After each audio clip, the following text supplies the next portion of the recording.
இது மகிமை நேரம். கர்த்தராகிய இயேசு கிறிஸ்துவின் நாமத்தினாலே மகிமை நேர நிகழ்ச்சியின் மூலமாக மறுபடியும் உங்கள் யாவரையும் சந்திப்பதிலே நான் மகிழ்ச்சி அடைகிறேன். இந்த நாளிலும் நாம் சற்று தியானத்துக்கு என்று பார்க்க போகின்ற வசனங்கள், இயேசு கிறிஸ்து சிலுவையிலே பேசிய 7 வார்த்தைகளை இந்த நாட்களிலே ஒவ்வொரு வார்த்தைகளே ஒவ்வொரு நாட்களாக நாம் தியானிப்போம். இன்றும் முதலாவது வார்த்தையாக நாம் இயேசு கிறிஸ்து சிலுவையில் சொன்ன முதலாவது வார்த்தையை தியானிப்போம். அதற்கு ஆதாரமாக எடுத்துக்கொண்ட வேத வசனம் லூக்கா 23ஆம் அதிகாரம் 34ஆம் வசனம். அந்த வசனத்திலே, அப்பொழுது இயேசு, பிதாவே, இவர்களுக்கு மன்னியும், தாங்கள் செய்கிறது இன்னதென்று அறியாதிருக்கிறார்களே என்றார் என வாசிக்கிறோம். முதலாவது ஆரம்பிக்கும் வார்த்தை பிதாவிடம் ஆரம்பிக்கிறார். பிதாவே, இவர்களுக்கு மன்னியும் என்று. இயேசு கிறிஸ்து இந்த உலகத்திலே வந்ததற்கான காரணம், உலகத்தின் மக்களின் பாவங்களை நீக்கி அவர்களை பரிசுத்தப்படுத்தி பரலோக வாழ்வை அருளி செய்ய வேண்டும் என்று தன்னையே பலியாக கொடுப்பதற்காக வந்தார். உலகத்திலே இயேசு கிறிஸ்து வாழ்ந்து வந்த நாட்களிலும் அவர் செய்த ஊழியங்களிலும் பல பேருடைய பாவங்களை மன்னித்தார். நாம் ஆதியிலே பாவத்தினால் நாம் பாவத்தில் விழுந்துவிட்ட பொழுது பாவம் நம்மை மேற்கொண்டு விட்டது. அந்த பாவத்திலிருந்து நாம் விலகி பாவ மன்னிப்பை பெற வேண்டுமென்றால் அதற்கு பலிகளை செலுத்தி அதற்கு அதிக பணம் செலவு செய்து கொண்டிருந்தோம். எனவே தேவன் தன்னுடைய ஒரே பேரான குமாரனை நமக்காக கொடுத்து பாவ மன்னிப்பை அருளி செய்ய வேண்டும் என்று நினைத்தார். இயேசுவும் அதை ஏற்றுக்கொண்டு தன்னை ஜீவ பலியாக ஒப்புக் கொடுக்க வேண்டும் என்று இந்த உலகத்திலே வந்தார். அவர் உலகத்திலே வாழ்ந்த நாட்களிலே சுவிசேஷமாக மனந்திரும்புதலுக்கு ஏற்ற சுவிசேஷத்தை பிரசங்கித்தார். எப்படி வாழ வேண்டும் என நமக்கு முன்மாதிரியாக வாழ்ந்து காட்டினார் என்பதை நாம் சிந்தித்து பார்க்க வேண்டும். மேலும் பாவங்களை மன்னிக்க தேவன் ஒருவரால் தான் முடியும் என்று இருந்த கால சூழ்நிலைகளிலே நாம் இன்றும் பார்த்தோமானால் மற்ற சமயங்களை மற்ற தெய்வங்களை வணங்குபவர்கள் தேவன் ஒருவர் மட்டுமே பாவங்களை மன்னிக்க முடியும் என்பதை இன்றும் கைக்கொள்கிறார்கள். அப்படிப்பட்ட சூழ்நிலையிலே இயேசு கிறிஸ்து இந்த உலகத்திலே வாழ்ந்த நாட்களிலே பலருடைய பாவங்களை மன்னித்தார் என பார்க்கிறோம். இயேசு கிறிஸ்து வாழ்ந்த நாட்களிலே ஒவ்வொரு அதிசயங்களையும் அற்புதங்களையும் செய்யும்போது வேதபாரர்கள் கூட இருக்கிறார்கள், பரிசேயர்கள், சதுசேயர்கள் என ஒவ்வொருவரும் கூட இருக்கிறார்கள். பல திரளான மக்கள் இருக்கிறார்கள்.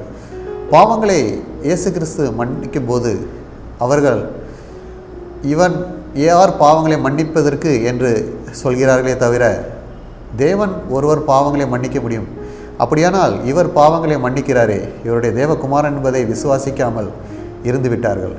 அதனால் அவரை சிலுவையில் அறையும்படி ஒப்பு கொடுத்தார்கள் என பார்க்கிறோம்.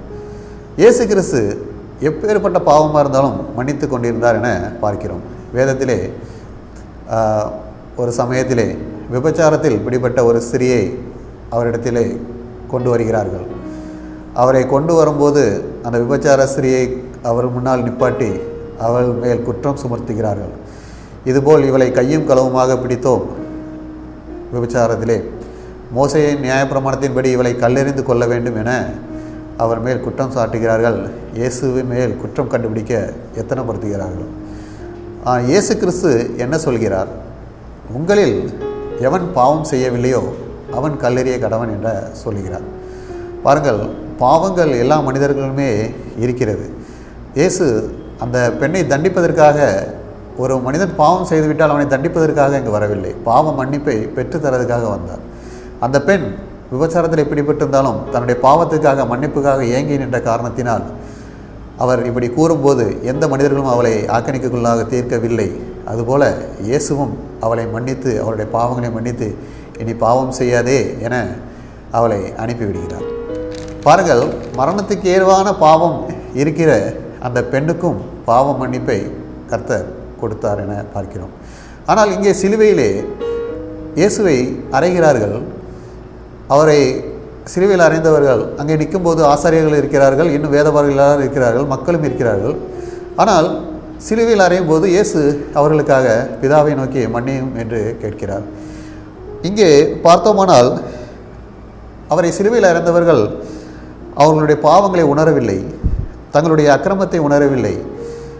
ஆனால் இயேசு அவர்களுக்காக மன்னியும் என வேண்டிக் கொள்கிறார். ஏனென்றால் பிதாவினிடத்திலே வேண்டுகிறார், திறப்பில நின்று அவர்கள் பாவ மன்னிப்பை பெற வேண்டும் என வேண்டுகிறார். மோசையின் காலத்திலே இஸ்ரவேல் மக்கள் எகிப்திலிருந்து கானானுக்கு கூட்டி செல்லும்போது தேவன் வாக்கு கொடுக்கிறார், அவங்களை கானானுக்கு கூட்டி செல்வேன் என்று. இஸ்ரவேல் மக்கள் வனாந்திரத்திலே போகும்போது பல முறை தேவனுக்கு கோபம் மூட்டின போது தேவன் என்ன செய்கிறார்? அவர்களை அழித்து விட வேண்டும் என நினைக்கிறார். ஆனால் மோசேயை மட்டும் சொல்கிறார், உன்னை பெரிய ஜாதியாக்குவேன் என்று. ஆனால் மோசே திறப்பிலே நின்று அந்த மக்களுக்காக ஜெபிக்கிறார். தேவனே, இவர்களை அழித்து விடாதையும், நீர் கொடுத்த கானான் தேசத்தை கொடுப்பேன் என்று சொன்ன கானான் தேசத்தை அவர் சுதந்திரித்துக் கொள்ளும்படி செய்யும் என்று திறப்பிலே நிற்கிறார்.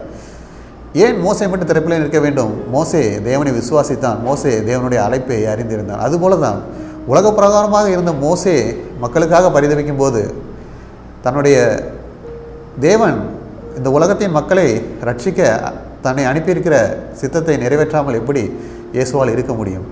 தன்னையே பலியாக ஒப்பு கொடுக்க வந்த இயேசு கிறிஸ்து எல்லார் பாவங்களையும் மன்னிக்க வேண்டும் என நினைக்க மாட்டாரா? அப்படித்தான் நினைத்தார். பாவங்களை அறிக்கை செய்யாதவர்கள் அவர்கள் அறியாமல் செய்த பாவங்களை மன்னிப்பதற்காக நமக்கு இந்த கிருபையின் காலங்களை கொடுத்திருக்கிறார். ஒருவேளை அந்த நேரத்திலே இயேசு மன்னிப்பு கேட்காமல் இருந்தால் தேவன் அவர்களை அழித்து போட்டிருப்பார். அப்படியல்ல, கிருபையின் நாட்களை கொடுத்து அவர்கள் மனம் திரும்புவார்கள், மனம் திரும்ப கேட்ட என்னுடைய வசனம் அவர்களை கிரியை செய்யும், என்னுடைய வார்த்தைகள் அவர்களிடத்தை சுவிசேஷமாக பிரசங்கிக்கப்பட்டு அவர்களிடத்தை மனம் திரும்புவார்கள் என எண்ணி அவர்களுக்கு மன்னிக்கும்படி பிதாவினிடத்திலே வேண்டுகிறார். இயேசு கிறிஸ்துவனிடம் மன்னிப்பு கேட்கும் ஒவ்வொருவருக்கும் இயேசு கிறிஸ்து மன்னிப்பை அருளி செய்வார் என்பதிலே சந்தேகமே இல்லை. யூதாஸ் இயேசுவை காட்டி கொடுத்தான். அவன் இயேசுவிடம் மன்னிப்பு கேட்டிருந்தால் நிச்சயமாக அவர் மன்னித்திருப்பார். ஆனால் அவன் தன்னுடைய முடிவை அவன் எடுத்துக்கொண்டதினால் அவன் மரித்து போனான். பாருங்கள், எனவே என்ன பாவமாக இருந்தாலும் சரி, இயேசு நமக்கு கொடுத்த கிருபை நாட்களிலே அவரிடத்திலே அறிக்கை செய்வோம், நம்முடைய பாவங்களை நாம் விட்டுவிடுவோம். இயேசு நமக்காக சொன்ன வார்த்தை தான், பிதாவே இவர்களுக்கு மன்னியும் என்று. ஒருவேளை நாம் அறியாமல் இன்னும் பாவம் செய்திருப்போம் என்றால் அந்த பாவங்களை நாம் அறிக்கை செய்து விட்டுவிடுவோம். இன்னும் பாவத்தின் பிடியில் இருப்பவர்களை இயேசுவிடம் கூட்டி வரும்படி இயேசுவின் சுவிசேஷத்தை பிரசங்கிப்போம். அவர்களுக்கும் பாவ மன்னிப்பு நிச்சயத்தை பெற்றுத்தருவோம். கர்த்தர் நம்மளோடு இருப்பார். இயேசு கிறிஸ்து நம்மளோடு இருந்து நம்மளை வழிநடத்தி நம்மளை மகிழச் செய்து நம்மளை வாழ செய்வார். ஆமென். ஜெபம். கர்த்தாவே, இந்த நாளிலும் இயேசு கிறிஸ்து சிலுவையில் சொன்ன முதலாவது வார்த்தையை நாங்கள் தியானித்தோம். பாவங்களை மன்னிக்க கிறிஸ்து இயேசு உலகத்திலே வந்தார். பாவம் செய்தவர்கள் மனம் திரும்பினவர்களை மன்னித்தார். அதுபோல் மனம் திரும்பாதவர்களையும் கிருபையின் நாட்களை கொடுத்து அவர்களை மனம் திரும்பும்படி அழைக்கிறார். நாங்கள் கர்த்தருடைய அழைப்பை பெற்று நாங்கள் இருக்கிறோம். நாங்கள் பாவ மன்னிப்பின் நிச்சயத்தை இயேசு கிறிஸ்து சிலுவையில் சிந்தின இரத்தத்தின்படி நாங்கள் பெற்றுக்கொண்டு இயேசு கிறிஸ்து காட்டிய வழியிலே நடந்து பரலோக ராஜ்யத்தை சுதந்திரித்துக் கொள்ள எங்களுக்கு கிருபை செய்யும். ஆமென்.